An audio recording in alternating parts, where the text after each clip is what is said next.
Today on BTF, the demon returns. The calm before the storm. For you, it was the worst day of your life.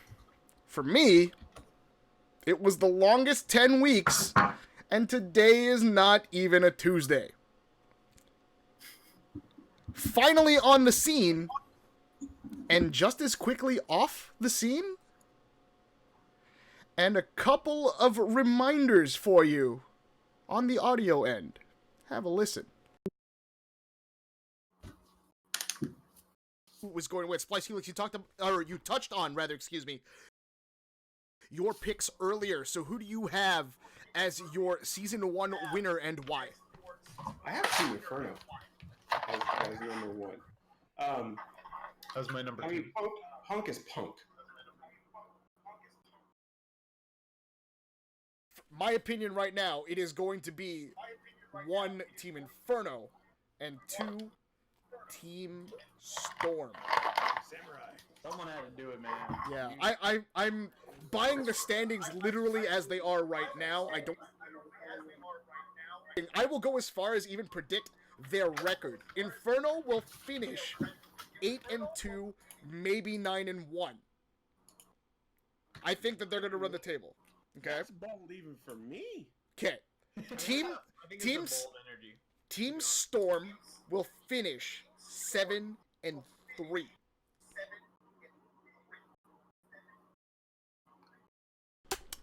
Welcome back to Beyond the Fist, the Street Fighter League livecast talk show presented by Toga TV. I am your host, togashiazrael, and your top 2 are set. This is episode 11, week 11, match day 10. Welcome back, our panel, fresh off of the Gaming Stadium's Canadian Pro Series Finals. Your CPS Street Fighter V Finals champion, say hi to Vancouver Street Battle's Vega player, Geki, who is holding up his trophy. And there's nothing humble about him holding up his trophy. What's up, man? I'm pretty good. How are you? Doing all right. Next, also fresh off of the Gaming Stadium's Canadian Pro Series Finals. An incredible season of work. 3rd place was the result, but will always be our best and favorite Grandmaster Fong player. Say hi to Mortsy. What's up, man? You had to make me follow that up, huh? And you were finally, the first seed. I was. That's what makes it worse. I'm trying to help. Oh man, oh man. And finally, he did not attend the Gaming Stadium's Canadian Pro Series Finals on account of not participating in the season due to being an American. What's up, SplicedHelix? Well, Geki's lucky. It is a bad matchup. For the record. You did watch the final, so I appreciate that you were there. All video footage from today's livecast is used with permission from Capcom. Follow the SFL and the Capcom Pro Tour on Twitch at twitch.tv/CapcomFighters, on YouTube at youtube.com/CapcomFighters, and at Facebook Live, facebook.com/CapcomFighters. Gentlemen, time to set the table for the final round-robin matches of the season. Team Storm in 3rd place going into this matchup needed a win to have a chance at the top 2 and the Season 1 championship. On the other side, Geki's boys, Team Spirit, looking to spoil the coming of the Storm. The strategy went Brian F. Psycho and Justin Wong with the ban of Laura for Spirit. Storm opting to remove Balrog from the equation, much like their last matchup. Idom, Classico, then Samurai. Is a storm brewing here? Or is there just enough spirit left in the underdogs for one more victory? Here is your first hit. Team Spirit versus Team Storm.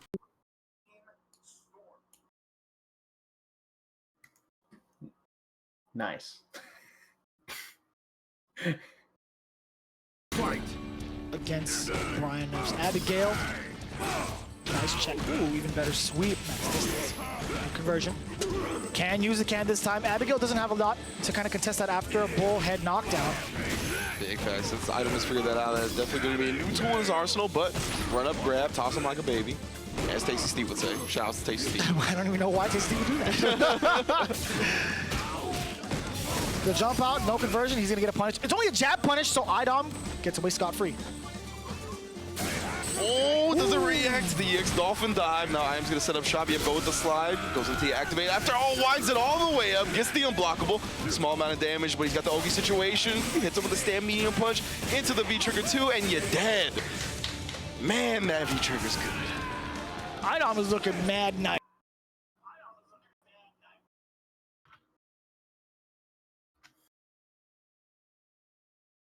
Spoilers. One of my clips actually disappeared. Sorry about that, guys. Okay, in the first 6 weeks of competition, teams look to exploit Idom's lack of a secondary character by targeting him and his Laura for their character bans. In week 2, match day 1, we all saw and discussed a very dejected Idom with a birdie that looked like it wasn't going anywhere anytime soon. Team Storm managed to weather the storm, however, on the back of Samurai's Akuma. Fast forward to the final week of round-robin play, 3 weeks of Laura Unleashed and a 2-1 record. Bonita is caged once again, but Idom's birdie looking very different, as you saw just now. After a dominating performance against Geki's favorite professional Street Fighter player, the Brian F., how impressed are you with the growth of Idom's birdie over the course of this season? SplicedHelix. I think it's phenomenally better than it was in week 1. You can see the growth over the consecutive weeks of him getting more and more comfortable and him actually winning rounds to winning matches. All right, that was it? Quick answer? All right. That's all I've got. I mean, you asked a specific question. I gave you a specific answer. All right, Geki, your boy, the Brian F., his secondary, kinda tested, almost true. Best birdie NA beat him? Question mark? We're gonna have a long talk if there's ever a honeymoon. That's a damn shame. That's such a damn shame. That was the sloppiest I've ever seen his Abigail, and that was also the most polished I've ever seen Idom's birdie. So it was kind of like a lack on Brian F's part, and then a slight improvement on Idom's part to give him a winning edge. So I want to say good stuff to Idom, but not really, because that was pretty damn sloppy, so I'm not surprised. But come on, Brian. Come on, Boo. What are you doing? I mean, they're both secondary characters. You can't expect a whole lot. But Brian F has been playing Abigail for a long time compared to Idom's birdie. All right, Mortsy, did that look a lot like a birdie player who had just completed the trials, or are we really impressed with how Idom performed from week 2 to now? Well, he did the V-Trigger 2 combo, which is kind of nice. And he hit it. He didn't do the wrong chain to end it, or he didn't do no chain to end it, which is nice. So he hits the combo. He's capable of that. You know, Street Fighter 5. But it really did look a lot more like Brian F being sloppy, as opposed to, as opposed to Idom kind of succeeding. The other kind of thing is that, yes, Brian F has played Abigail, but that was when Abigail was like considered S tier, right? Like that was when he was a good character, when you could cancel crouching light kick. Like that was, and when he had, he didn't have to be literally hugging you in order to EX command grab. So like, so even with that experience, I don't know. It just kind of looks like Brian F. He's still playing 3.5 Abigail, but so he's basically running around with his arms and his eyes out, like he doesn't have them, because that's kind of how effective Abigail is. Like he's chopped his arms off and he's just flailing these stumps. But Iam still look good. I mean, hey, you take the wins. If you win with a secondary, you got to be happy, right? You can't be ever disappointed with that. So yeah, still awesome, and it contributed. It did help. Yeah, we were talking pre-show a little bit about how this matchup was super important for Team Storm. I got my wins mixed up there. Team Storm really, really needed this win. Since I brought up Team Gale and Team Inferno, which we'll talk about later, I talked about Team Inferno last week actually getting the spot, one of the top 2 spots last week. That was actually incorrect. So the last matchup was very, very significant, and this win for Team Storm was very, very significant, and IDOM definitely played a part in that one. Let's talk about the other team in this first matchup for a second, though. And where has this been? We're not going crazy. This man is just psycho.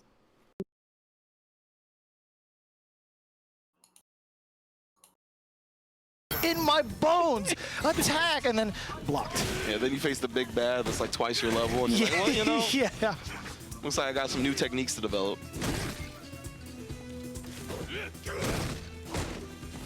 Oh, nobody whiffing. Or I should say nobody counter poking. Does get a counter grab, excuse me, command grab. And there it is! I still have more in my secret technique. Psycho firing one of his. Like, how about my secret technique? Oh, and then again bait out the EX headbutt, but no punish. He keeps getting his jump back. Oh. Psycho will take it. EXDP puts Classico away.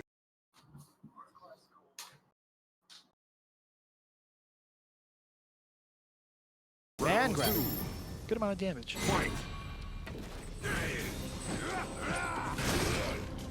Incredible stuff. I think Psycho has recognized that Item is not really willing to jump, right? That's why he's abusing the V skills. Can't get a big punish from it. Oh, just outside the range of the slide. I like the idea, but still, Psycho, he neutral jumped in anticipation for it. Solid read there from Psycho. Now he has Item in the corner. This could be a good amount of damage. Oh, this guy is gonna put him on a pixel here. Does take the throw in. He tried to anti-air with that crouch medium punch. Now, crouch medium punch from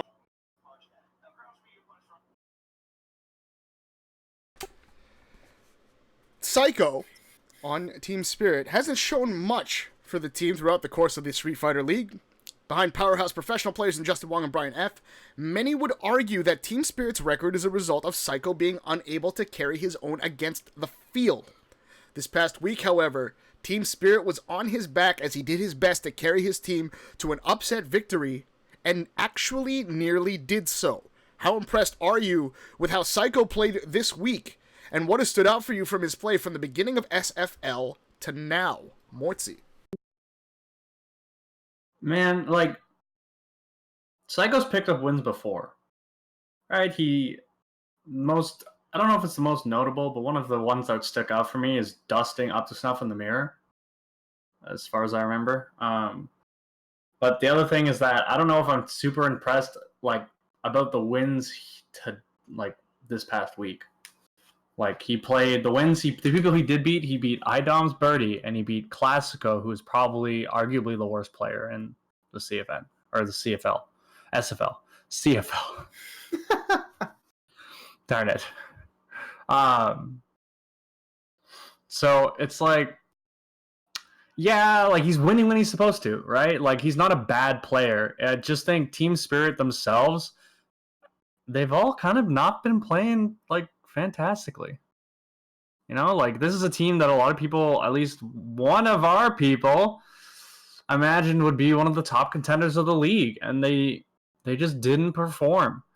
Whether it was, like, the bans that were super effective against them, or just the players themselves just not living up to the expectations. I don't think, if anything, Psycho was the best performing player on his team because he exceeded expectations, I think, the most of all the players on his team. Because, I mean, you expect J1 to do a lot better than he did. You expect Brian F to be, you know, ruining people, especially in an offline event where there are no excuses, you know?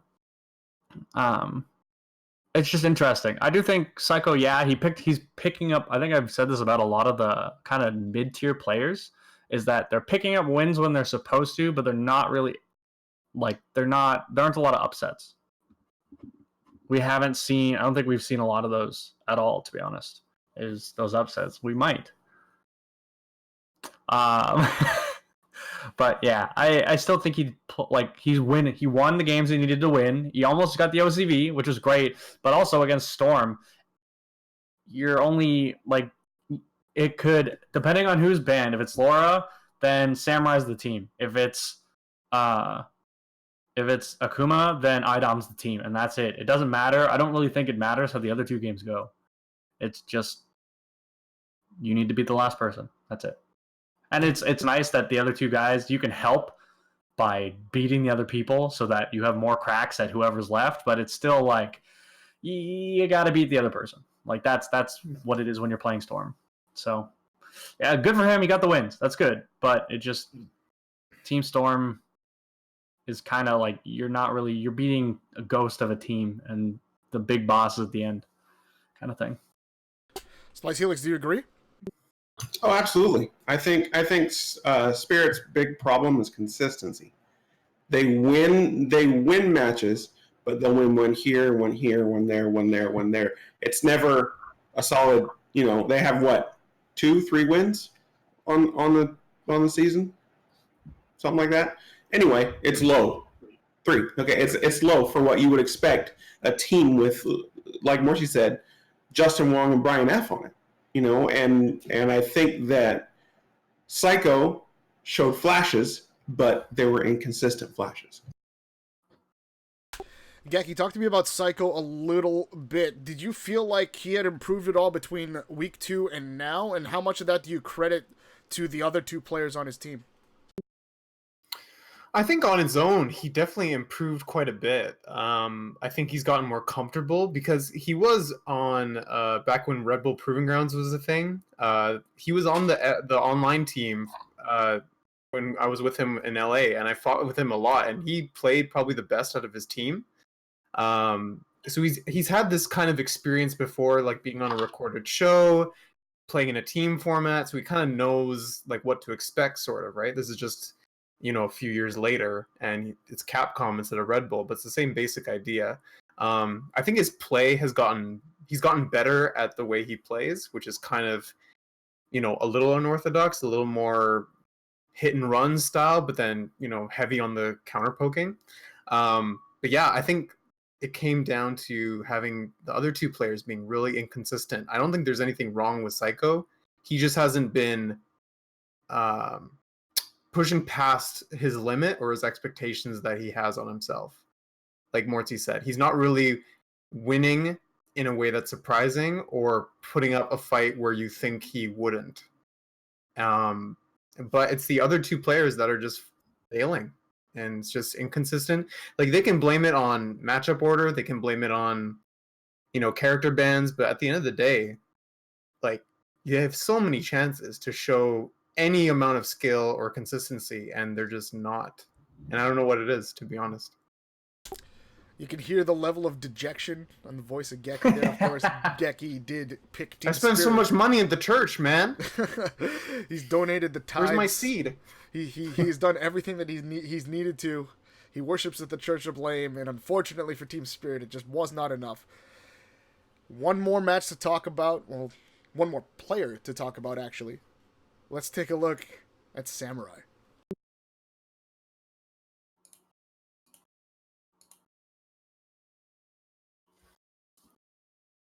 Her best defensive option, right? That's her EXDP. Yeah, in terms of invincible reversals, that's her best defensive option. So Justin Wong catching Samurai sleep at the wheel. Samurai not baiting out the super. And unfortunately for him, he didn't quite get the critical on that first hit of the DP, right? So he couldn't finish it off. He was just a couple of pixels away. Oh yeah, way to continue that combo. Good recognition. Off the air fireball. A lot of hits done on that bad boy. Move the mouse. Converting off the crouch strong. Oh, still looking good. One hit away from stun. Oh, Justin Wong. What a crouch jab to prevent the dash in. Samurai backing up just in case Justin Wong wanted to V-reversal again, but does have full V-trigger. How is he going to activate? I assume he's going to try to chip down on his life first before he even gets to that sequence, because it's a huge comeback factor for Minot. A good amount of damage can happen from the opener, as well as getting a reset and positioning. So Justin Wong really wants to dwindle down the life and not let Samurai get any free resources other than building this meter here. Oh, he actually ran into his own red fireball there. Takes some chip as well from the explosion. But Justin, yeah, he will milk every single second of that clock, right? So even if he's at a deficit, he's not going to get impatient. He's not going to get anxious. Just chilling out, playing that game. He said he doesn't care if he's losing. He'll still play the lame style because it's all about the long-term mental game. Yeah. Ooh. Here we go. that activation. As we mentioned, he wanted to dwindle down the life just a little bit. Okay, big time punish. No, sir. Got the slide, got the orb release. Too late, though. Yeah, it's the weakness of Justin's Mana, right? The orb combos are not as crisp as someone like Sako or something like that.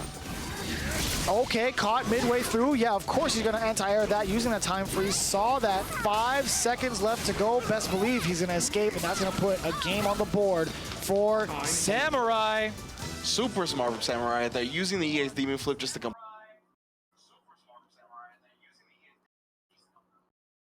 Not over excessive, and it's not really like subtle either. He's trying to get himself psyched up enough and then bring him back down to that zen state of mind to maintain his confidence level. I'm really enjoying this from Samurai, and Justin Wong playing as patient as ever. Air Fireball continues to be reflected. See Justin just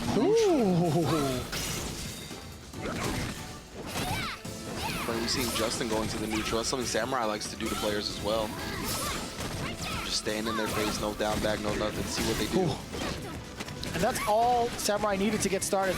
Just having that air fireball block to get him to close range. But as soon as Justin Wong shoots him back to that part of the screen to get all the estate back, he gets to play the recall game, the reflect game, sending out the orbs back and forth. Again, using those fireballs against Samurai. Reflect again. Add this chip damage. Yeah, but incredibly patient. That's how every round's going to be from both sides, right? And the smallest amount of projectile damage really counts in a situation like this. Samurai changing up the speed as well, throwing an EX Fireball in the mix, willing to spend the meter. Yeah, man, Justin knows Samurai's willing to just chill out and play this whole clock, so he's starting to work his way forward inch by inch. Oh, he anti-airs the Demon Flip this time. He says, you tried to escape that way last time. You got to do some new tricks on Justin Wong. Okay. V-trigger activation at 10. Yeah, he tried to jump out, but the orbs, as they're blocking, you can release them still. 5 seconds. That's if Justin Wong can keep it tight. He cannot, and Samurai gets away with the timeout. And if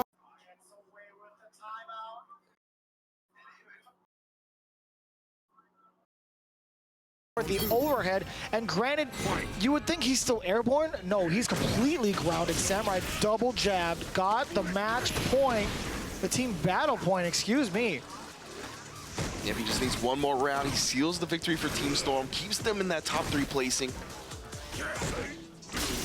Just wiggling out of the range of the crowd strong is Samurai. Great confirmed there on the toggle combo of Fierce. Oh, yeah, nice work. Out of the roundhouse range now, he's really moving. Oh, he runs the Stammy MK red EX Fireball. This is where Samurai is really going to shine now. Yeah, he's really feeling it, and he does so with a perfect Team Storm with another victory. Incredible stuff from Sam.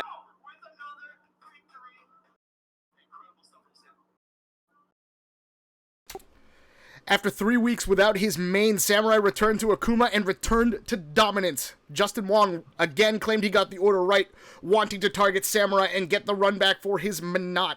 Samurai, as calm as ever, managed to squeeze out the win with his own lame tactics, including the 2 timeout victories that you just saw. He closed out the set by outplaying a very game Psycho as discussed in the previous topic. So hypothetically, let's give out an award for the season. Is Samurai this first season's MVP, Geki? Yeah, 100%. If it's anyone else, you aren't watching the right show. That's it. Geki, you look so sad while we were watching that clip. All 3 of them. You were just like... Mortsy, do you agree? You're going to have to make a compelling case for somebody else, dude. Yeah, but I think it's like the only reason that we're saying it's like every time that Samurai played, except for like 2, it was like he was playing Akuma, right? He only had to play an alt, I think, twice for the entire time. Right? We don't count Broly Legs' Bison versus his Sagat. That was one of the one of the ones that we just forget about. Yeah. It's just like on any other team, I think Samurai ends up banned for the entire season. Does that not make him the case for MVP? But we're talking about the current roster. Thanks. I'm just saying that because he had IDOM on his team, he was allowed to roam free. Which was, I think, all I'm saying is I don't want people to overlook the fact that he is only he played, when he was playing, he played extremely well. Like, he did fantastic, but to overlook that when it's a part, like, the meta of the league was, like, you have to let Samurai roam free because it's the lesser of two evils. So I agree that he's probably the MVP because they are in it for next season too, but you can't just be like, yeah, he got to play Akuma literally every time. Like, that's due to his teammates. That's the whole. No, voice it. I want to hear it. That's the whole point of an MVP. Is the most valuable player. As the teams are set, you have to take into account that he got to play Akuma. But if you take out Echo, if you take out I'm here. the rest of his team, you take out the rest of his team, the whole rest of his team, and all you're looking at is his performance. If you take away Classico from his team, you still have Samurai. If you take away Idom from his team, it takes away the threat, but you still have Samurai. If you have Samurai without Akuma every game. But that's not what happened. Well, no, nobody's saying he's the best player in the world. Nobody's saying he's the best player out of the people that are at Street Fighter League, but for the league, for this season, he's the most valuable player on any single team. But what I'm saying is that he was valuable, yes, but I think it's overlooking IDOM's value to the team. To just blindly because of.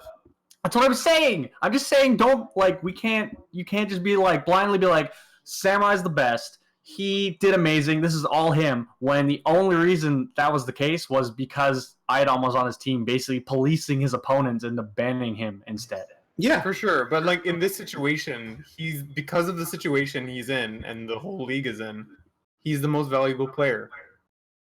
But I just don't think he's as valuable as people are making him out to be. Who else on their team has been the entire in matches? Not in potential. If this person wasn't banned, they would be kicking everybody's ass. We know Adam's good. The point is for the matches played, for the season, for the things that happened because of the situation. But the value isn't just who played the best. It's what they bring to the team and to the league. So I'm not arguing that IDOM is more valuable. I'm just saying it's like IDOM is up here, Samurai is up here for you guys, and then IDOM and like Classico are down here. When I'm thinking it's more like this.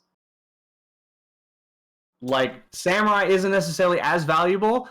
It should be shared among with IDOM, but I agree that he's still the most valuable to his team. Yes. Well, yeah, he's the most valuable player, not the most valuable threat. It's not like we're not talking the strategy side, just the performance. Okay, so if we're just talking about performance, I'm going to interject for a second. There is probable cause to say that it's not even Samurai. Couldn't you argue that it was Punk? No, because JB. If you take away all of Samurai's wins, how many wins does his team have? If you take away every match that he won, how many of those rounds did team? No, I don't like that, man. Because this IDOM still exists. Yeah, we do have to take into account Laura, but I'm not saying that if he didn't play Akuma that Team Storm wouldn't have gotten wins. I'm saying in what we have seen, what actually happened in this season. If you take out Samurai, if you take out his wins, and it's just say Classico and IDOM as they were, not with IDOM having Laura, as they were, then you've got what, 4, 5 wins that Team Storm didn't get. Yeah, exactly. All right, no, that's I fair. think you can structure that a lot better by just saying like, if Idam had picked a different person, if he hadn't picked Samurai, But he didn't. He did. That's pick right, Samurai. but you can say that about any aspect of the whole season. There's no point in all right, I'm being if. You know what I we're get getting what you're nowhere with saying. this. All right, let's end the topic here because this obviously this is a hypothetical and we can debate this like real sports for forever and a day. Off-season episode. Yeah, I'm sure we can talk about that. We can talk about trades. We can talk about size of rosters, all sorts of things. But it's very interesting that where people put Samurai, not just on the scale of valuable in the league, but even on their own team, as you guys are seeing. So very, very interesting. At the end of the day, of course, we ended up with Team Storm doing their part to put themselves into that top 2 situation with that win. Team Storm did exactly what they needed to do in order to lock up their spot for one more match and a Season 1 championship, maybe, plus a return to Season 2. They would have to await the winner of Team Gale and Team Inferno later on, and that match, of course, mattered. This next one doesn't matter so much. Bragging rights now on the line for this next matchup. Team Frost and Team Psycho. Team Psycho looking to avoid an unbelievable 9 straight losses, but can do no better than their current standing. Team Frost were looking to get back even after a tough loss to Team Spirit officially knocked them out of contention for the top 3. Let's take a look at Team Frost versus Team Psycho. Bragging rights.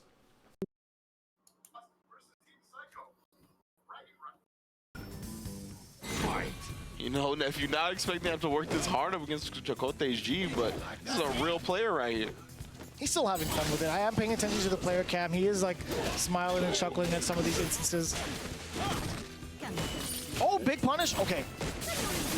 Another big punish. Light it up. Good amount of damage, gets that pushback as well. Stand Fierce, I don't know if he wanted to go for the level up or not, but either way, he gets it. All right, gets that combo into the icicle. No quick rise there from Chakotay. Doesn't want to eat the icicle mix-up. Tries for the reversal after the block. Does it again. Oh, tries for the EX. Doesn't catch him off guard this time. Oh, the grab? Yeah, the grab to kind of stutter in the air and get that side switch at the last second. Chakotay didn't see it coming. Ooh, Trying to commit it away. a rush punch low He again. gave it away. Nephew was just like, all right.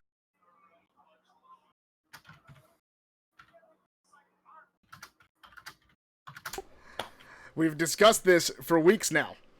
In order for Team Psycho and Toy to get his Bison, one of the other 2 character specialists on Team Psycho would have had to step up and perform. That, or both teams would have to be playing for absolutely nothing. That's exactly what happened here. The target of the ban this time around was Mika, leaving friend of the show El Chakotay up to his own devices with the President of the Earth, G. In the first match of the set, he took Frost Captain Nephew to the limit before seemingly running out of steam and going for one too many dash lows. For the 3rd straight week, gentlemen, you're 50-50. Choke or clutch. Did Nephew win, or did El Chakotay lose? SplicedHelix. Oh, poor Tay. He was right there. He arms reach. If it had been Mika, it would have been command grab range. But it was G. So that poor guy, he was right there. He had it. And the way that the rest of it turned out, he had it. And he just gave it away.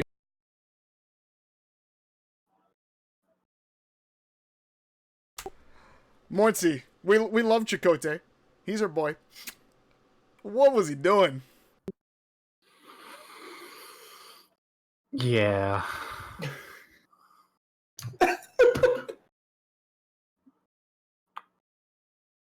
Like even nephew, Team Frost's reaction after that was just like, "What the hell were you thinking?" Like, thank you for throwing that away. I'm questioning. So he could have Oh man. I'm questioning the V. I'm debating in my head about the V reversals that Chakotay used. Like whether or not they were worth it. And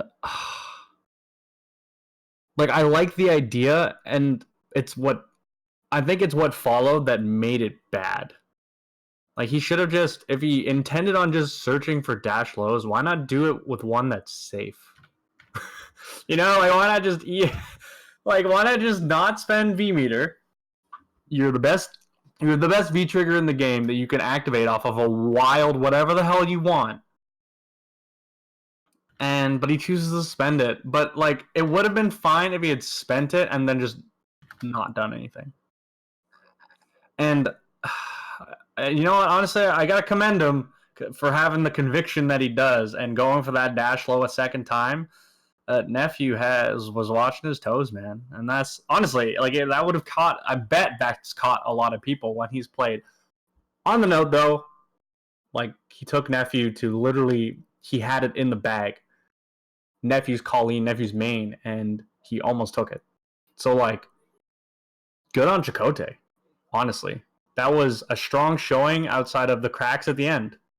Like, I don't think you can really beat him up too badly for that performance against Nephew, to be honest. Though, if he had won that, I imagine they would have won the whole thing, which sucks a lot.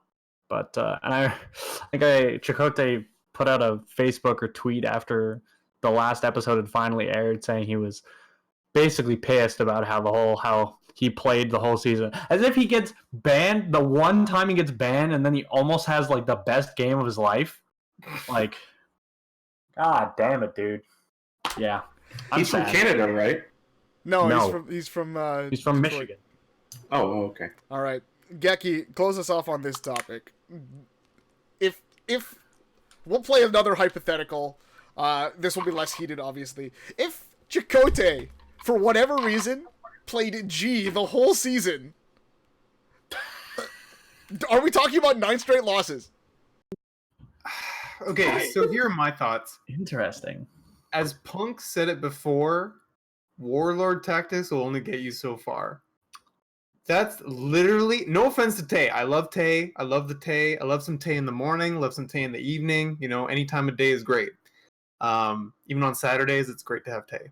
Anyway, I think a lot of it was online tactics that were just stuffed out by Nephew. I mean, he lost to some interactions, of course, because they're Warlord tactics, right? They're not like Diamond level tactics, right? But the fact that I think what it was that he was playing so well is that the pressure was off, because he's like, oh, Mika's banned. People aren't even going to expect me to do well because this is not my main. So now the pressure's off, and mentally I can just play my Warlord game, right? So I don't believe with G has the fundamentals like 801 Strider does to win against people offline like Nephew.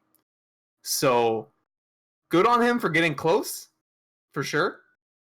But Nephew, too fundamentally strong.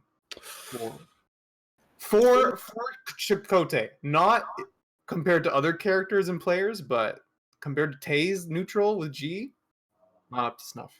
I don't know if it was that, especially that last round, was anything with like for sure, Nephew but the rest of the game fundamentally strong.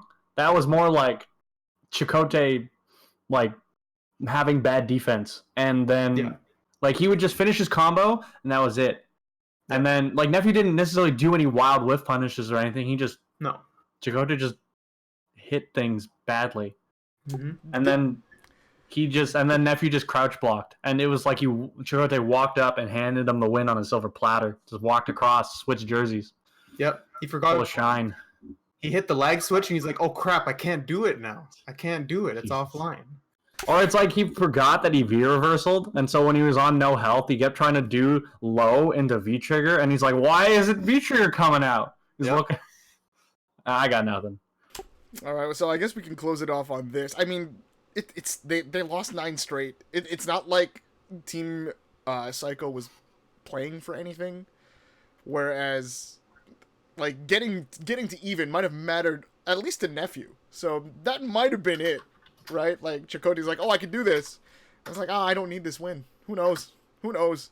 End of the day, I mean, you're probably right, Mortsy. It's probably like, he probably thought he had trigger, but who knows? No, I don't think he did. I don't think he's that silly. I was just memeing. Okay, fair enough. That was one part of the equation. Oh, did anyone else have something to say? Sorry. I feel kind of attacked. I was about to say the same thing. He talked about diamond tactics versus warlord tactics. Geki. Anyway. Yeah, I have diamond tactics. Okay.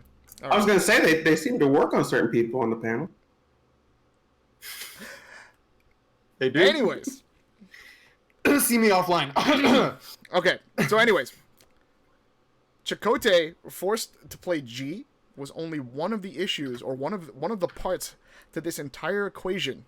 I alluded to it at the beginning of the show when I talked about how it wasn't Tuesday, but we finally, 10 weeks in, finally get to see Lord Bison unleashed. Check this out. You see a whiff throw, just back away. Just back away.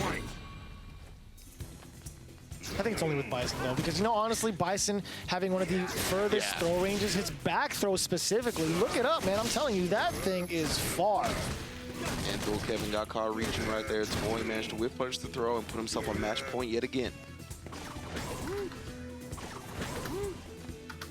Dual Kevin sitting on full critical art. You could expect a whirlwind shot, an EX version, to kind of start his offense if Toy decides to back up a little bit. Dual Kevin continuing to wake up with the buttons, testing Toy's media game. He's like, you rusty on this Bison, dog. You haven't gotten to play it for 10 weeks. It's felt like an eternity for us here.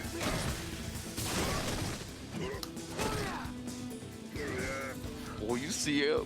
Toy even putting out the preemptive roundhouse just in case Dual Kevin tries to come in with a spinning mixer or anything like that.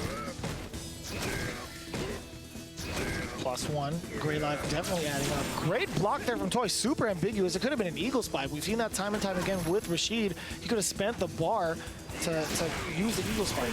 That was a sick. Oh! Toy! This more. All right, well, Toy, a little bit excited there. Don't pull a shine, man. Come on. It's too late for that again. You already did pull it. Go to the back. It ain't broken. All right, yeah. All right, so we're gonna put Toy.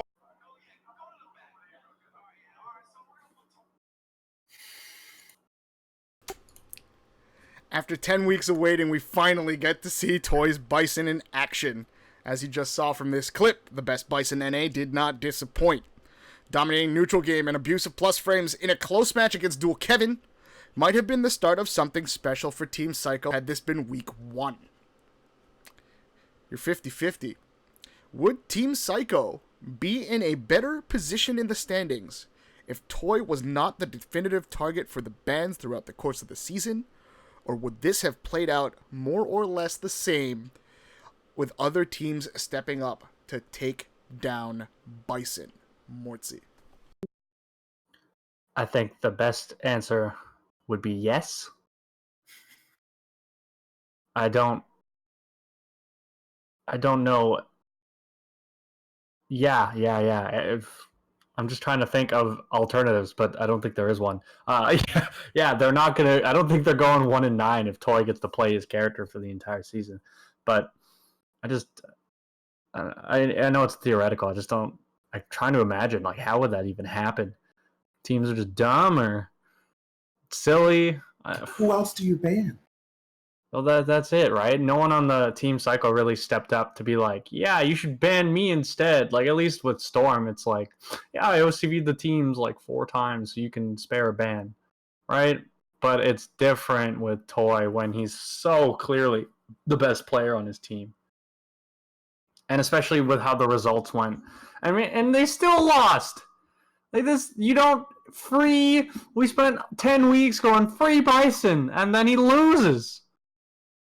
Like, what the hell, dude? And we'll get to something else shortly that has me feeling the exact same way, but sadder. They'd be in a better position, but bro, you gotta win when you get your main character. You can't just not win. You what? He won one of them. Yeah, but Toy's won other games, right? This isn't his first win. No. That's sad. No, as in this isn't his first win, or No, it's not won? his first win. Yeah. No, in Street Fighter League, it's definitely his first win. But he's won like tournaments. No, wait, no. He has never won with Birdie. No, I think he won like. Oh yeah, no, I thought you meant with Bison. No, he's I mean with won... Birdie. I'm trying, he's won games. I'm trying to think if he actually has. Now that we're thinking, I think he won one. I think maybe there's one. no way he One. didn't end up against like Classico or Bowler Legs or something, right? Yeah. So he's got what? One full thing. I'm just like, with two different. Like the pop off was maybe a little bit much for just taking one win. Yep. Like. That felt like a pop-off of frustration, though, man. Like, it's like 10 weeks of I never got to play this guy. Now that I finally get to play my main, I got to win. Of course, I'd be pumped. If I was banned out of Nash for 9 weeks and then I finally get to play, I think honestly, I think that might do some good for you. Maybe. Just maybe. Geki, let's talk about, let's continue to talk about this hypothetical. What would the record be, you think, if Toy at least got maybe 60% of the season with Bison, maybe even half the game? Let's talk 5 games with Bison. Where would Team Psycho be instead of 1-9? They'd be top 5 team. There are only 6 teams, so top 5 teams. Oh, my bad. They'd be 4th or 3rd, I think. What?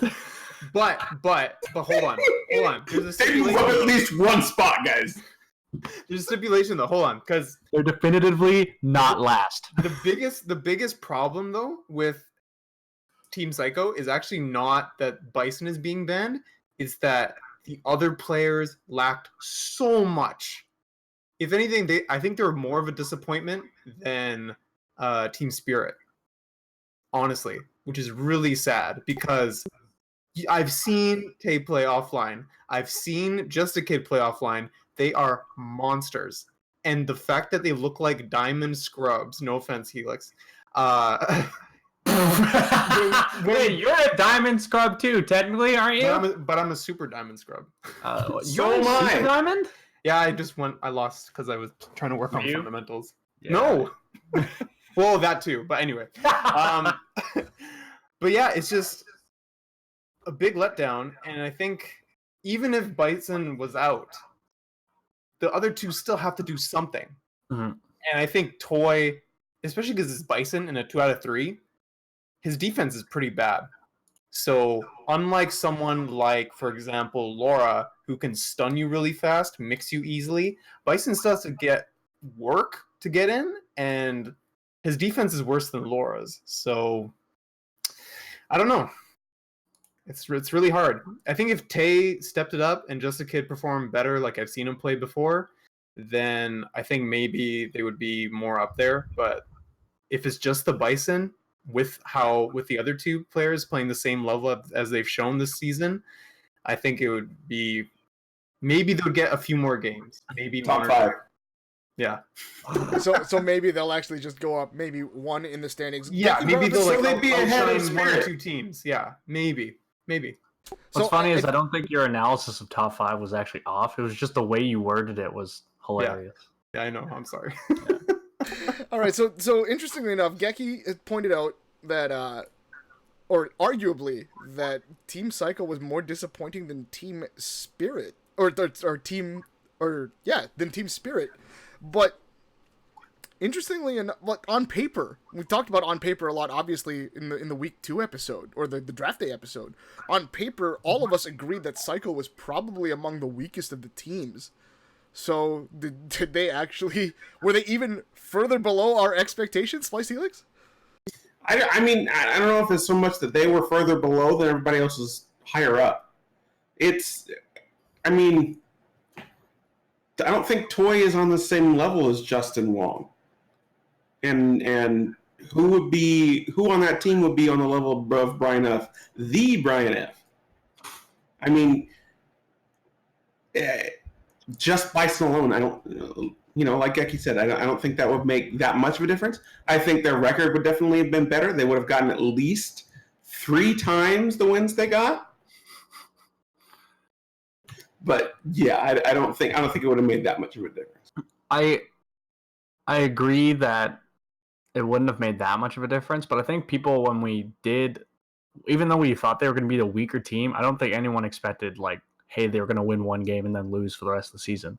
I think people were more like, also wild that the one win was against Storm. But it's more, I'm just like, I don't think anyone expected 1-9. I think everyone, like, we thought the standings would be far more even than they ended up being. I think the tack roll from their one win like pulled the team's hamstring, so injured for us.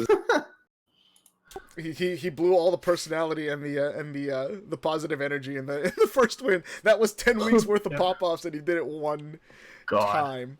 All right, one more player, one more match to talk about. The captains had a bit of a spat before this one started, even though this entire set was literally for nothing. Nephew was very confident that his Colleen would handle Toys Bison, and it did. Check it out.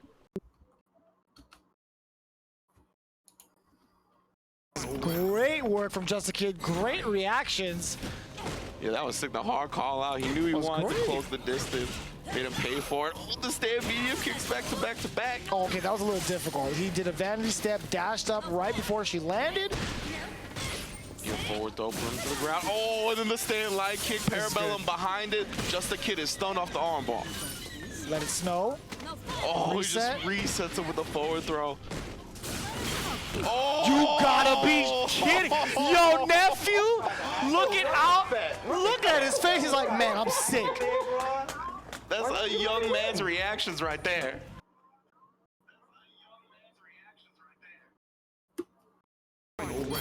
All right, now Nephew, 2 bars on deck though. Gotta be careful. Of course, that V trigger also only 2 bars, so he's gonna be getting it pretty quickly here in this match. Toy right now, holding that down back, both players. Ooh! Toys' reactions. First movement is a punish. That was sick. Counter hitting with the crouch medium kick into scissors. Dash up. Yeah, after that sweet parabellum, he does get that free setup into meaty. He exits this time, and of course, dash up back throw, right? He wants the corner. Oh, I like that hesitation. He did stand strong instead, because most of the time we see a Psycho Axe come out as that guaranteed meaty into a plus frame situation. But Nephew, he backdashed. You saw it, and Toy deliberately knew he let the stand strong first. Yeah, the Bisons like to pull out that stand strong as a fake, right? Because it's purple as well, so it gets people to react to it, like it's the down forward fears. Okay, big punish. Not in time. Oh, to the other side, and Nephew closes it out. 2-0 over Toy, showing that he is indeed the captain of Team Frost, taking down the captain of Team Psycho's main character.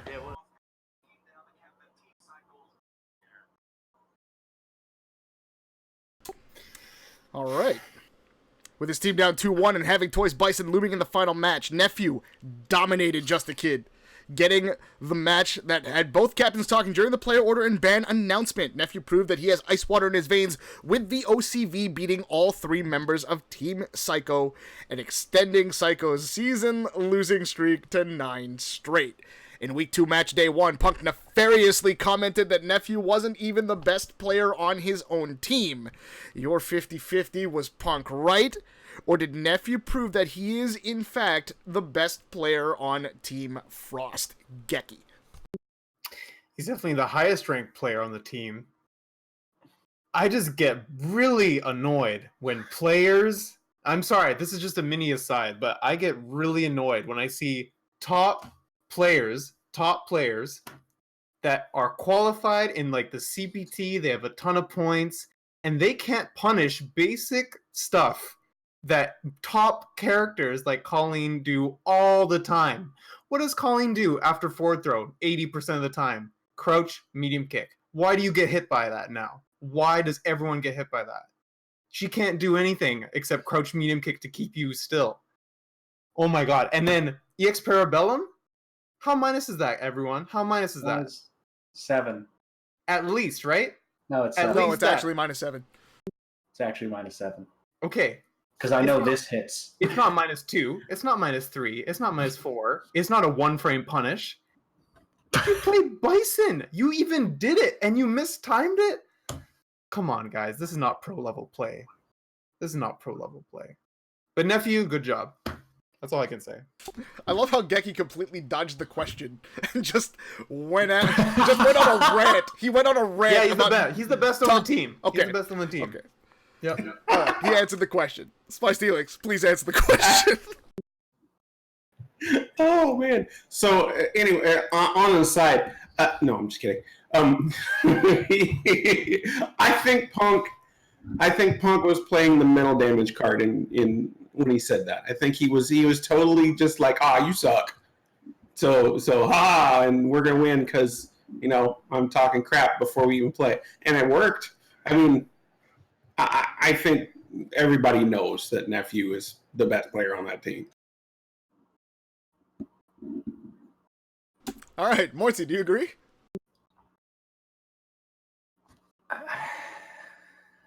Maybe.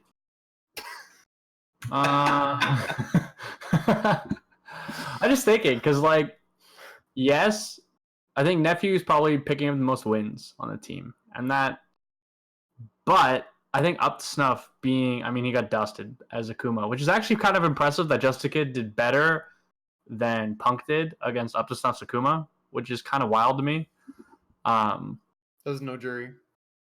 I guess so. That would be the most logical thing. But I just think it's really interesting that we're talking about how Nephew's the best, because obviously he's the one winning the games, but people still choose to ban Up to Snuff instead. I know the game means nothing, so it might be something else that is going there. Maybe Nikali specifically does particularly well against Psycho's characters, but I don't really see that. I don't know. I sure as shit don't know what the Nikali jury matchup is. It's in Nikali's favor because of the V skill, so you can V skill anytime she throws up a charge. Ooh, that's interesting. Yeah, and if he's walking back, he can disguidance it too. That's very interesting. Okay. So obviously that was why they banned it. So disregard everything I just said. Nephew's the best. And that's it. No. No. I think this is another one of the kind of thing where there are a few people. Like Frost is kind of interesting because all three people are very strong, are like strong players. It's not like, obviously there might be a clear best, but the other two are not far behind at all. Like they're both very, very strong players in their own right, and that makes sense because Nephew picked 6th. All right, quick follow-up question then, since we're talking about how even these players were, because we saw more than one character from every player on Team Frost, and I think that's the only team where we actually saw that. Maybe Gale as well. Were they the most balanced team at the end of the day? Just a yes or no answer, each of you? Yes, I think they're in debate for that. Them or Gale, I'd say.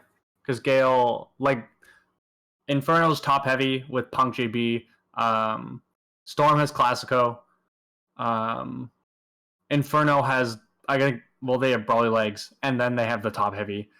Gale, kind of, all three of their players are very good. Frost, all three of their players. It's like Frost is a little, just all three of their players are just a little not as good as Gale's players. Gale's the similar team, but just a little stronger. Yeah. So I completely agree with that assessment. That's okay. So Team they're Frost should actually that be much called Team better, Breeze, but they're right? Sorry? Team Frost should actually have been called Team Breeze because they're slightly less than a Gale, right? Team Breeze. Damn. Team Hurricane. Sorry, can we leave the bad puns to Geki, please? Okay. Yeah, exactly. All right. Let's end it on that one. Nephew, of course, leading his team with the OCV, bringing them to 5-5. Just kind of right there, more or less balanced. Let's talk about the main event, shall we? This is it. From the match that meant literal nothing to the match that wasn't for literal everything. Final round time, guys, and it all came down to this. First place Team Inferno versus second place Team Gale. As I mentioned earlier, last week I said Team Inferno had already clinched a spot. That was a lie. because Team Storm actually has the tiebreaker on Team Inferno. So how this ended up having to happen was if Team Inferno lost, they were actually out of the top 2. Very interesting. We'll talk about the results in a second. In their previous matchup, we saw the SFL debut of NuckleDu's Guile at last, and a game plan that was designed to 100% target and eliminate Punk from the equation in order to force Broly Legs and JB to carry the load. This time around, Punk opted to take the bad matchup out of the equation completely and banned Guile for this pivotal set. But did that leave the door wide open for victory? Let's take a look. Of him trying to do that against Broly Legs as he back rolled after that disguidance. Rob TV's hit a couple of cross-ups. I'm expecting a dive kick to stay in front here in this round. Oh, this time just a jump fierce into the command throw. Respected the B skill. Oh. Just to kind of take note of the matchup and how it's been going so far, Rob TV, a lot of his openings offensive has been off of jump-ins, primarily. Not a lot of V-skill usage. Sometimes he'll turn it on, sometimes he won't. He's just mostly off of jumps. That's why you see, again, the jump-ins for Broly Legs have been working out as well. Rob just not ready with the DPs. Does get ready with that wake-up jab, though. Oh, deliberate delay on both ends. Rob TV throwing that normal just a little bit out. Trying to get the wall jump. No, Broly Legs gets attacked by that EXDP. Caught him flinching. One command grab away. What's the mix? Oh, great stuff from Rob TV. Waits out the EX SBK and takes the first game.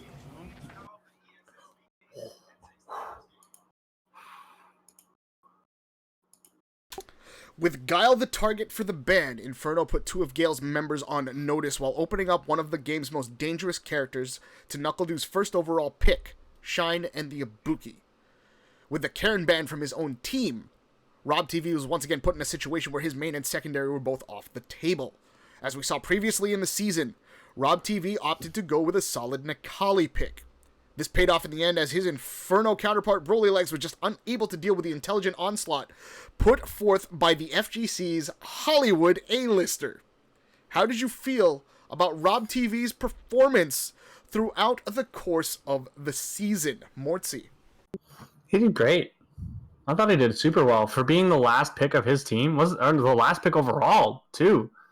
Like, he did super well. He performed. He beat Jay Wong in the initial opening, the very first week, or I guess second week technically. He's taken people. He's shown flexibility with a deep champion pool. Too much lead. We've been playing a lot of auto chess. Sorry, guys.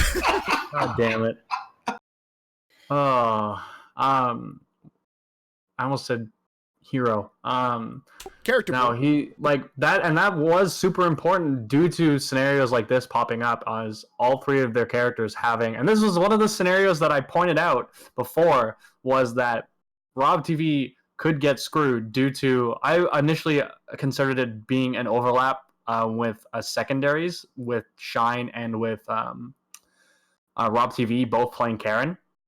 But also interesting that instead, that actually might be something why Shine always picked Jury, was to leave it up to Rob TV, potentially, if he wanted to play Karen. Like, so that he always had the option if he was the last one, or if Rob TV was up, because in that way he gives him that flexibility. But anyways, I thought Rob TV played great. The only person, I think the most disappointing person ended up being Shine on the team. In a way, even though, like, I think of all the people who had his character banned for the whole season, he probably did the best. Maybe IDOM. But IDOM actually got to play. Like, if we're talking like Toy, I guess it's basically Toy and him, right? That kind of had their characters literally banned for the whole season, but IDOM's like just beneath them. So IDOM probably did better, but I think he picked up the most wins with his secondary. That might still be Punk. Man. I need Punk's characters secondaries. Come on. Today, man. To be fair, the alpha just hits random select and probably wins. Yeah, exactly. But yeah, so I thought Rob TV did really well, honestly. I'm happy. I'm content with Gale's performance. Shitty that they didn't make it in for season 2, but we'll be seeing Knuckle do, I'm sure. All right, Geki, you and I both know Rob TV personally. How proud of you were for his performance, rather? I was really happy. I was even happy that he beat Justin Wong back in a few weeks ago. That was such an amazing He beat set Justin in the mirror. Wong twice. Twice. Rob TV is, I think he's the most underrated player, probably one of the most underrated players in the season, just because he probably is the person, or he's the way he performed was how I predicted a handful of players to actually play, like Chakotay, Just a Kid, and whatnot. But he's the one that actually did it, and that's because of his mindset. He's all about the sports mentality, so I'm always with him on that. He labs like crazy. He's labs like specific situations constantly. He's always trying to find matches and improve. Like, he's always trying to improve in every aspect in his game. And I think it shows in the results, because you can see, I know 100% that Just a Kid doesn't do all the training that Rob TV does. I'm sure Chakotay doesn't do the same thing. So it just really shows like the fruits of his labor. So I'm so proud of him. Good stuff to Rob. SplicedHelix, let's play one last hypothetical. If Rob TV is on a different team, does he stand out more than he does on Team Gale? Put him on Psycho. And I mean, he doesn't have a choice. As long as you keep Bison banned, he doesn't have a choice but to stand out.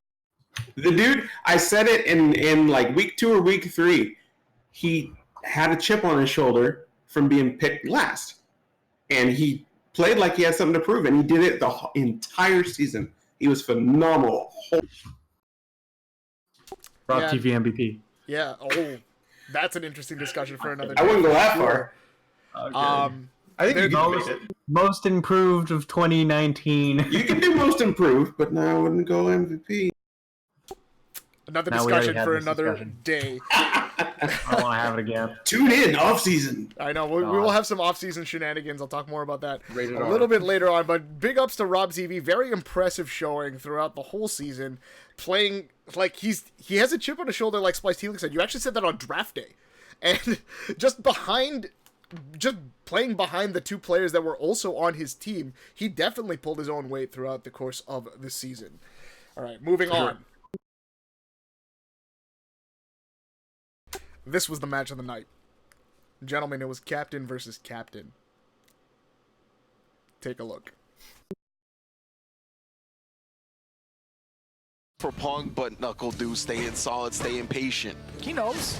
He definitely knows. That was wild, because Punk, I don't recall him doing EX parry up until that point. Oh, armbar. I'm telling you, that air throw was another option, going air to air. There's the parry, and then the setup afterwards. Icicle? No, he's going for the shorts. Frame kill, jeez.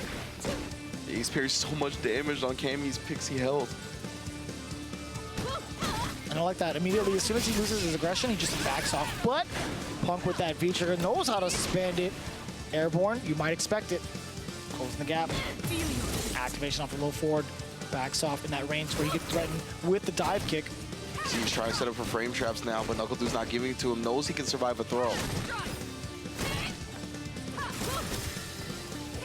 He tried to anti-air with the back medium punch. Again, Knuckle Dude's not giving it to him. No V-trigger to cancel, and no CA. He didn't cancel into it. He did have it. Forward throw. He's in chip range. Yeah, you gotta be careful. Punk can set this up. Oh, there it is. The stand roundhouse. Shit. And Knuckle Dude falls to Punk. Punk holding the fist up.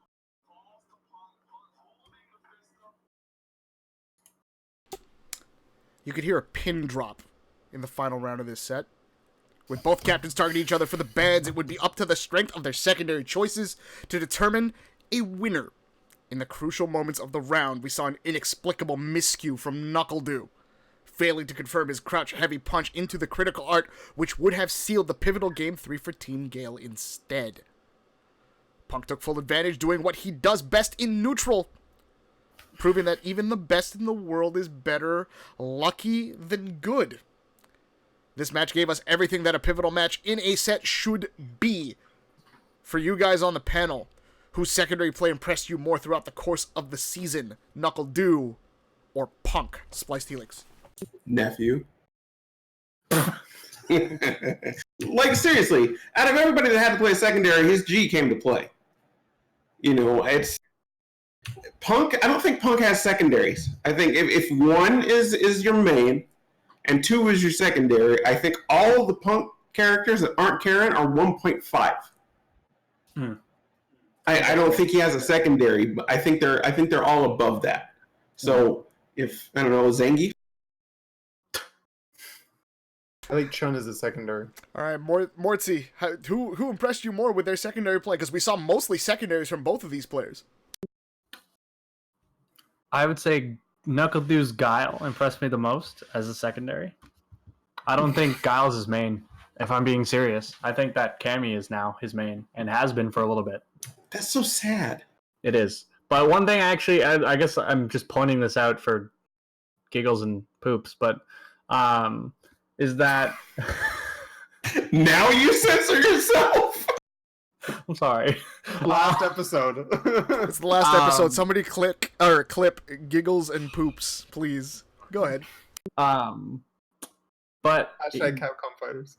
I guess the one thing, CJ Truth would have won that round. Just like to point out, because there's no way you neutral jump in front of a Cammy player and they don't immediately DP super. Like, you're dead. That's why, like, everyone, when we were watching the clip, half of us freaked out, or I freaked out there, and then everyone else freaked out at the Crouch Fierce. But I'm like, this was over before that even happened. But the best NuckleDu does so well at jumping. Never is a Cammy so scary as he is at jumping. Because he jumps where it's either a cross-up or a dive kick. So you have to, not only do you need to anti-air, but you have to guess left, right most of the time when he does his jump ins. That's why Punk's answer with to meet him with the throw was really smart. But anyways, it's hard, like, do you call Colleen with the extent that Punk has been using it a secondary? And I don't think you call the Cammy at this point a secondary either, because it's probably Du's primary character that he plays, and the Colleen as of late, maybe it's probably more of a secondary. Yeah, I don't think you can call anything but Karen Punk's main. Yeah, but it's more like if you put everyone on the same level, then like the Colleen is on the same level as other mains, and then the Karen is above that. Yeah, absolutely. Yeah. So it's like, I still think the secondary, the best secondary has been Shine.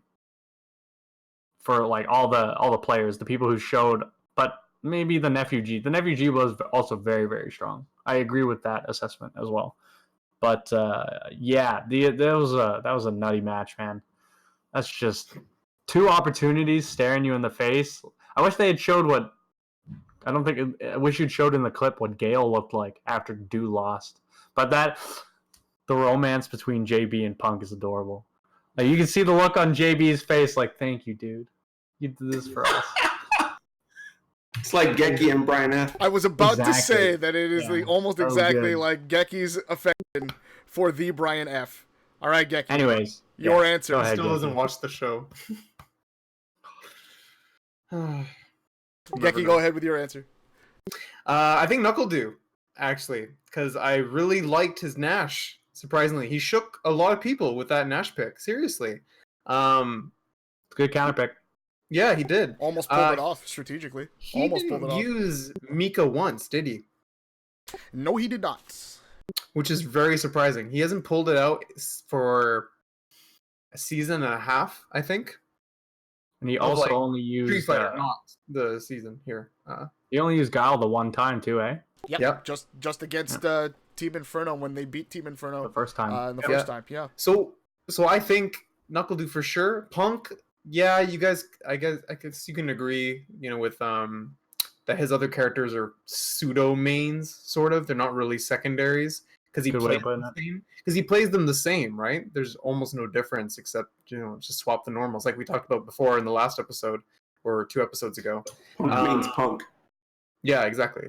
But one small aside, you see the height of those dive kicks that were blocked and how minus those were, and there's no punish. Yeah. You both are Capcom Pro Tour finalists. You both made top 8 at EVO. Didn't NuckleDu win one? Huh? He won the He Capcom won Cup. the first one. NuckleDu's literally won one. Like, come on, guys. How long has Cammy been? Yeah. Cammy is a base character. And dive kicks have been in fighting games for how many years now? And Were you those don't understand? No, they're definitely Yes. minus, but No. I don't know if they were unsafe. Punishable. I don't Only at know. certain distances. If you block it at the head, Yeah. I thought it was. you are I thought they were like punishable. lower chest area for the dive They kicks. were weren't high. that They just bad. they were dangerously high. They weren't like head height. I challenge the FGC. Record that situation and punish with your 3 or 4 frame, and you will get it every time. Because clearly the pros can't do it. So There Prove was me a, wrong. a pre-production before our very first episode. I was talking with SplicedHelix, and SplicedHelix joked that he would be the Stephen A. Smith of this show. That is incorrect because Geki has been more Stephen A. than anybody else on this Right? show the entire season, which is absolutely hilarious. Thank you for your take on that one, Geki. Dude wins one major tournament, and look what he turns into. I'm like this all the time. I don't gotta win to act high and mighty. That's probably good. All right, one more topic to discuss, and obviously it's we do need to close out our season, and we need to close out this match. We talked about JB a little bit. Let's see what he does. It's down to the final match between both members. Woo. JB kicked that I kunai like out that. of there. Yeah, that was sick. Yeah, Put that away, and it's all JB so far. that was kind of sick. Oh, already building up to the stun. I think he messed up his eagle spike. It might have been you saw an input there with a kick. Oh, speaking of, Shine just completely missed the rest of that shuriken. Yeah, still got 3 kunais left. Good block from JB here. Yep, dashing forward, gets the EX whirlwind. This is going to allow him to start applying pressure. Oh, JB gets to lock him down because there's no meter on Ibuki's side. 3 meters, or excuse me, 3 kunais. Big punish on the sweep. Actually, sweep to sweep. It's just fine. Oh, doesn't actually confirm the counter hit combo. We got the Other air side. side switch. Check with the button. Let's throw again. Walking to escape the kunai. Yes, There it is. kunai, but you know what? He wants him to spend it. It's just fine. If JB gets started, he's going to be keeping him locked down. Nice fear reversal. Doesn't want to rely on the V-trigger. I'll get some space before activating it. It's already gone. Does have 1 meter available. Shine does not have a single bar to his name. Oh, walks out of the throw range. Gets to the other side. Only a jab, though. No counter hit. Forward throw. He's still alive. Oh, Shine bet on the low forward. He was right, but he had no V. Oh trigger to my cancel God, the into. conversion from Shine. He stopped the overhand with the Let's go, crop JB. jab. Damn, that was a good set. JB waking up with...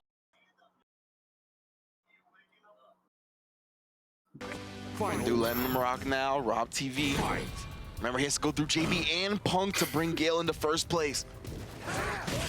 Ooh, hops on over.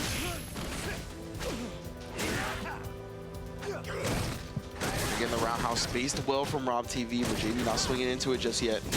Crouch fierce exchange. Crouch strong, excuse me. Oh, the big jump fierce, holding the block stun this time. Cool. Ooh, he actually clipped him. He tried to jump back and catch that wall cling. Command throw. Oh, wall cling again. Can't quite punish the command throw. Rob TV on the Oh, ropes. he got him reaching. Oh, activation, you bet. Oh, side switch even more. Great blocks. He did drop it. Eagle spike. He dropped it again. Oh, blew through the enhanced whirlwind that time. And the EX. EX command throw. Uppercut in a dangerous situation. Oh, no big punish, though. He's staying alive. And he wins And the the DP. JB with the calculated win. J Best. Don't call him JB no more. J Best. Let's call him.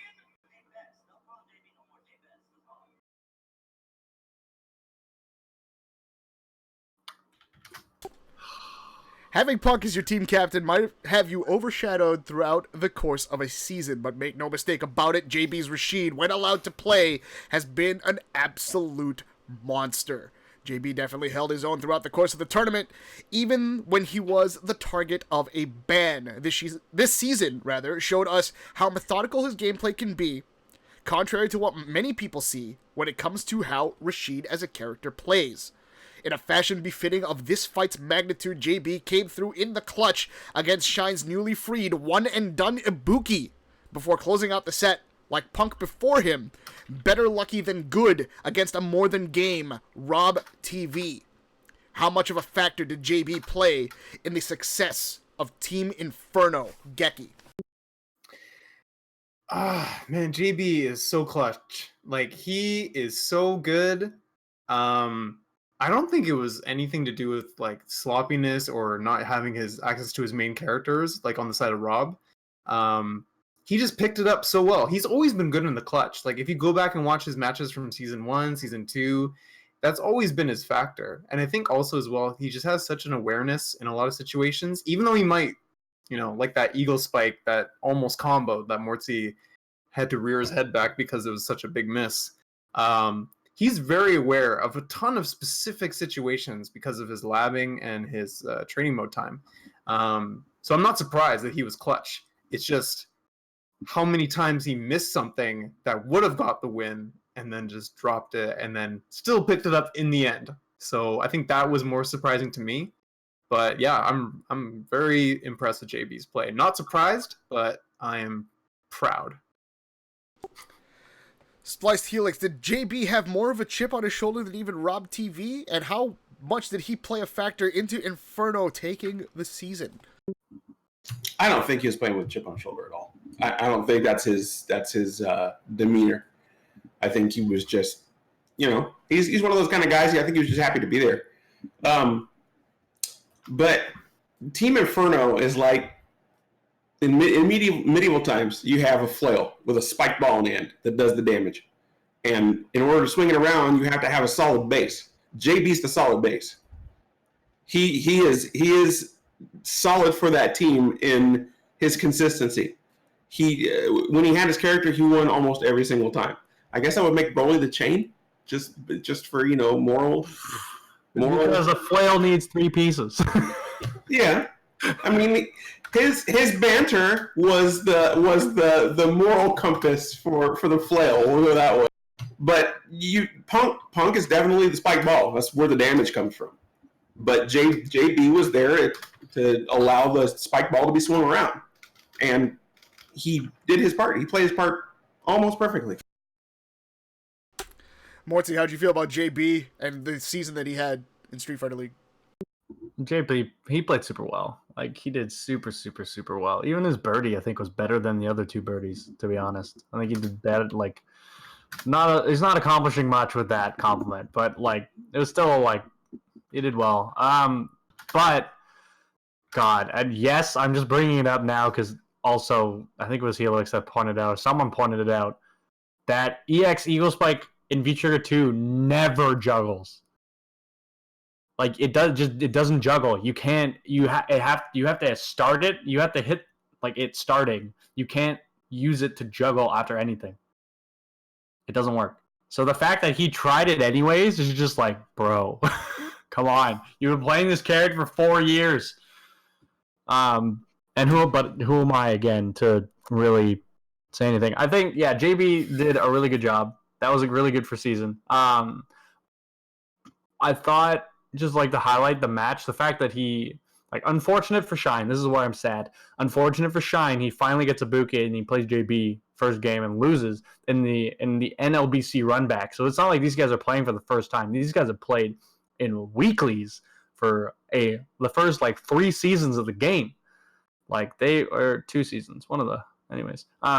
Before JB moved to Cali, like, they played constantly.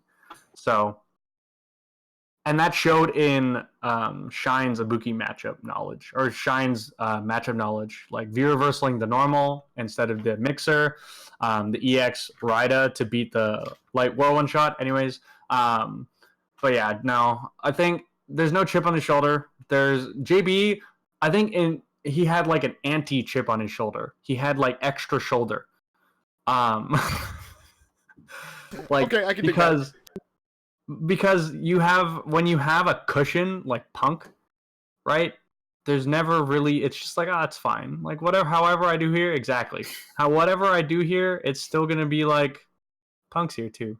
I got my pal. This is gonna be fine. They're just gonna play. There's no pressure. Like, God, could you imagine just being like, my teammates will take care of it. This is gonna be just fun. Like, that's how he could play for basically almost the entirety of the season. So he's still obviously he's like the fact that he.